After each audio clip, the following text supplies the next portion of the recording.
Hey, Heart Chargers. I got a question for you. Is your life filled with self-importance and ego? Or are you a servant leader? Are you here to add value to those that you're in charge of?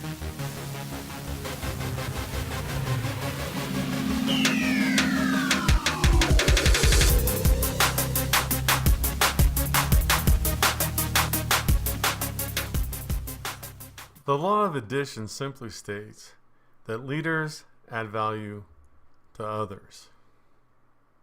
It's servant leadership. If you don't understand servant leadership, there's an awesome book I highly recommend. It'll be in the link below. It's called Way of the Shepherd. It's an awesome little leadership book, quick read. Will give you some really great insight into servant leadership. The reason why I'm saying all of this is too often we don't empower people, we power up on them. Don't do that. That's not leadership. That's leading by fear. It's authoritarian. There might be a time and a place, very, very, very rarely, where that is acceptable. But most of the time, we should be serving others and they should be serving us. Take this organization I help run, Division 4 of the Young Marines. I have a staff. Part of my job is to serve them, to make life easier, make connections, solve problems. And part of the time, they're here to serve me, get things done, execute on some tactics. We serve each other. They don't work for me, and I don't work for them. This is out of mutual respect, and it's an awesome bond. The bottom line in leadership isn't how far we advance ourselves, but how far we advance others. If you're going to live a life of significance, you need to help people change in the direction they want to go. You need to lead them, show them the way. Now, do we change? Absolutely. If we're going to stay ahead of the game, that means we constantly have to be learning, gathering more knowledge, a little bit more wisdom in different areas. But our focus should be in advancing others.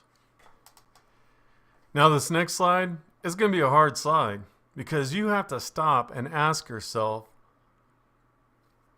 which one of these do I do? See, do you have the self-awareness enough to really look objectively at your actions with your subordinates and those you're in charge of? And how honestly can you answer these next set of questions?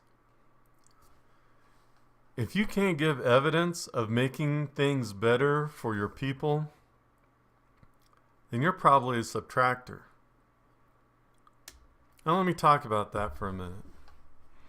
See, 90% of all people who subtract, we do so unintentionally because we're basically selfish. So as you go through life, you're going to find people who subtract from your life, which will probably be the norm. You're going to find people who add to your life. You'll even find people who divide from your life. Very, very toxic people. And you'll find people that multiply your life. See, in contrast to all that, and 90% of all people who add value do so intentionally. They do it intentionally because they have the self-awareness and the self-esteem to know that they are naturally selfish.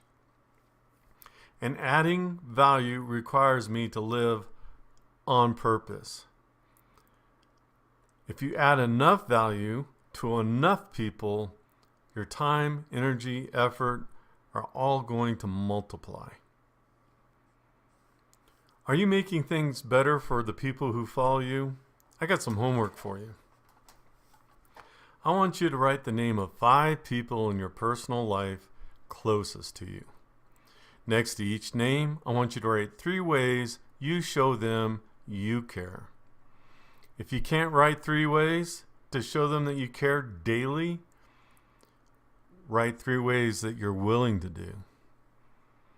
Now name 5 people in your business life that you lead. Next to each name, write 3 ways that you display actions every day of caring, sharing, and uplifting. Now ask yourself, are you willing to do this without recognition? You will be amazed at the impact that this has. So this next slide is just a little bit different. I don't want you to ask yourself these questions. I want you to ask those who you are in charge of these questions to bring in a little bit of self-awareness so they can see their lives just a little bit bigger and maybe reveal some blind spots that they may have. 1. How and when are you a servant leader? A lot of times this will spur a discussion on what is a servant leader. They can show them the book that you read, The Way of the Shepherd, or the chapter of the Law of Addition and the 21 Irrefutable Laws. This will give you a chance to coach. And then ask those you're in charge of, when do you get impatient or resentful? We might see some hidden ego in there.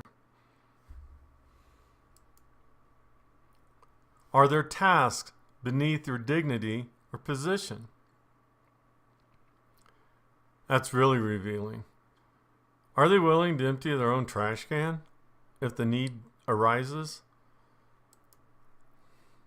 Number 4, ask them to make it a practice to perform small acts of service without seeking credit. Maybe bring donuts on Friday. Everybody loves donuts. And number 5, what do the people closest to you value? There's a leadership principle in the Marine Corps about knowing your troops. And it's interesting to see if those you are in charge of actually know those that they are in charge of. What do they value? Sometimes it's attention. Sometimes you need to have one-on-ones every week in order to keep those individuals valued and motivated. Sometimes it's a rise in pay, but generally not so much. Sometimes it could be words of affirmation, telling them that they're doing a good job so they know that they're on the right track.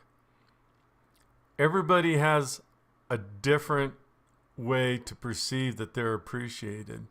And as a leader, you got to know that way. All right, today we looked at the law of addition. We looked at what we need to look at in ourselves. We gave ourselves a little homework lesson. And we looked at what questions can we ask those that we're in charge of to answer, to bring a little bit more self-awareness to their mind. Again, I highly encourage you to read, leaders or readers, the 21 Irrefutable Laws of Leadership, which this course is based off of, and of course, The Way of the Shepherd. Awesome book on servant leadership.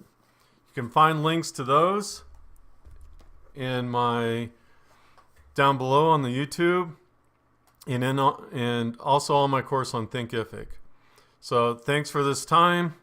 I want you to carefully consider these questions. I want you to go out right now, just sit down and write 3 ways on 5 people that you can bless their life, that you can add value to them. Thanks a lot. Later.